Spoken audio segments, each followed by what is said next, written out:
নমস্কার YouTube channel বন্ধু সাথী সবাইকে যথাযোগ্য সম্মান শ্রদ্ধা জানাই।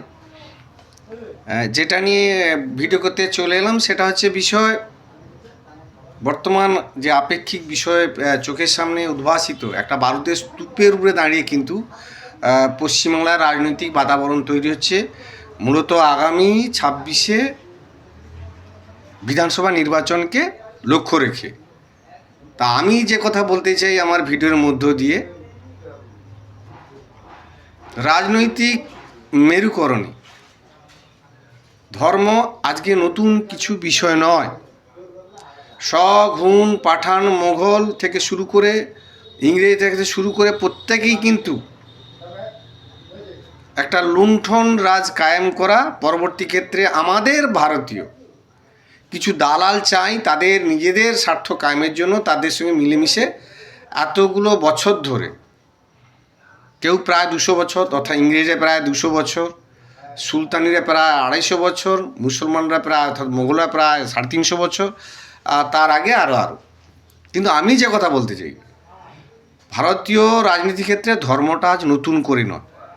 ধর্মের দামামা আগেও ছিল, আজও সেটা একটু বেশি মাত্রায় আমরা চোখে দেখছি। আমি বলতে চাই বড় ধর্ম হচ্ছে মানব ধর্ম, তারপরে যদি বলতে চাই যার ধর্ম তার কাছে আর কি তাতে বলার আছে।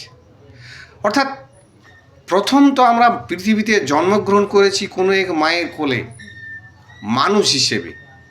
সেই মানুষের যে চরিত্র, যে আচার, যে ব্যবহার, যে স্বভাব, সেটা হচ্ছে প্রেম, প্রীতি, ভালোবাসা, মানবিকতা, মূল্যবোধ, মনুষ্যত্ব, বিবেকবাদ ইত্যাদি ইত্যাদি ভূষিত করা হয়। কিন্তু দেখা গেছে কোনো এক ধর্মকে আক্রমণ করার একটা প্রয়াস দেখা যায়। সে ভাষাগত দিক দিয়ে হতে পারে, ব্যবহারের দিক দিয়ে হতে পারে, ইত্যাদি ইত্যাদি। আমরা বাবাকে বাবাই বলি, কেউ বাবাকে আব্বাজান বলে, কেউ বাবাকে গড বলে, কেউ পাপা বলে, কেউ ড্যাডি বলে। এটা তো তার ব্যক্তিগত ব্যাপার, এখানে ধর্মের তো কোনো ইস্যু নেই, ধর্মের তো কোনো বিষয় নেই।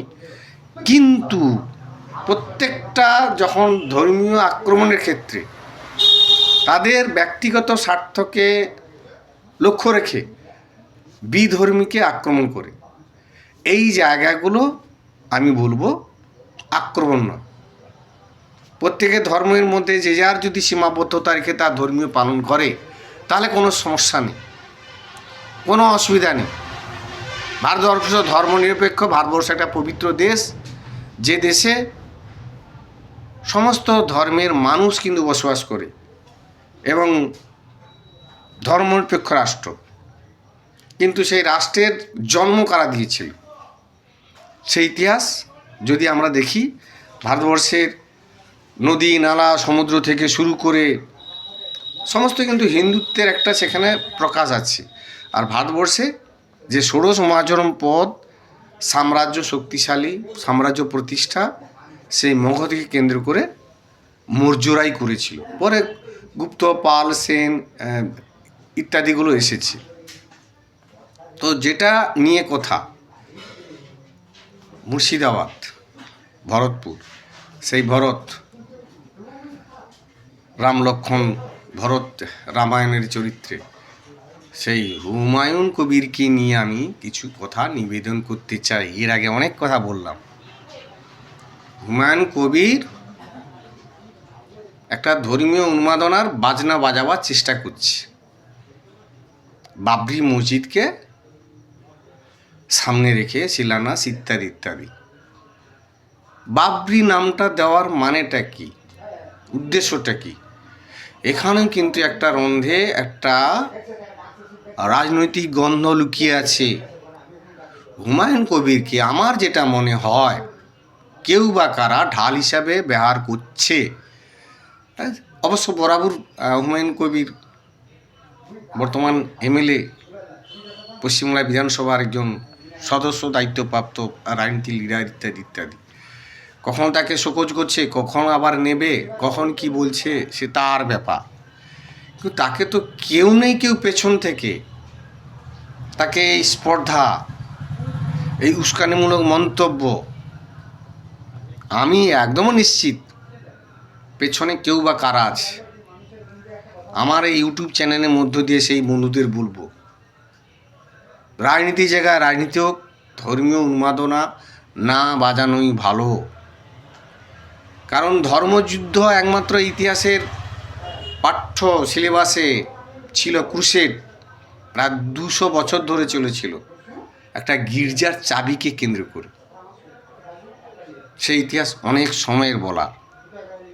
কিন্তু ভারতবর্ষের যে ধর্মীয় উন্মাদনার একটা প্রান্তে পশ্চিমবাংলা ঘটাবার ক্ষেত্রে রাজনৈতিক একটা পরিস্থিতি 26-এর বিধানসভাকে লক্ষ্য রেখে করার চেষ্টা করা হচ্ছে। যে বা যারা করছেন এটা একদমও কাম্য নয়, করা ঠিক নয়। অর্থাৎ স্বজন পোষণটা থেকে সরে আসুন। গণতান্ত্রিক রাষ্ট্র ব্যবস্থাপনায় ভোটাভুটিতে সরকার পরিবর্তন হয়, সরকার আসে যায় তার ভালো কাজের মূল্যায়ন নিরিখে।